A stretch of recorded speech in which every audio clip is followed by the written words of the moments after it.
Rue, did you see the possibilities of Blanche immediately when you read the pilot? When I read the pilot, I called my agent and I said, I knew this was a hit the minute it was delivered to my door. I could tell before I opened it. I just knew it.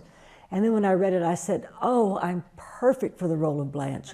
She said, well, they have Betty White in mind for that role. They want you to read Rose. And she said, Betty who?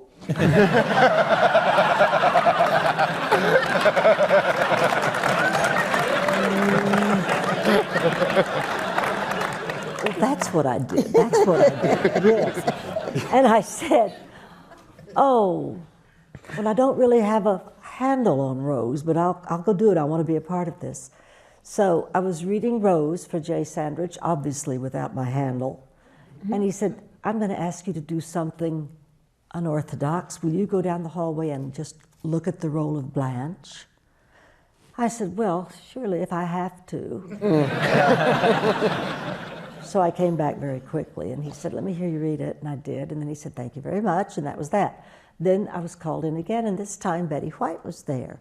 And she didn't have a clue yet about Blanche versus Rose. And he said, now, Rue, I'd like you to read Blanche, and Betty, I'd like you to read Rose. And she said, oh, okay.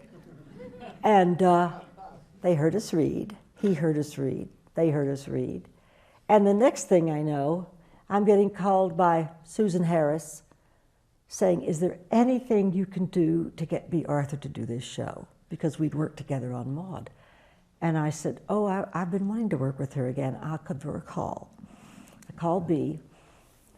And I said, what is the matter with you? This is the best script you're ever going to read. And she said, Rue.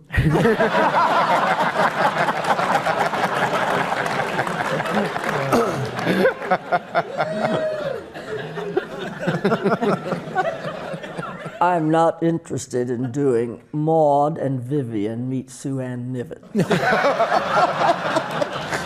I said, no, it's the other way around. I'm playing the vamp.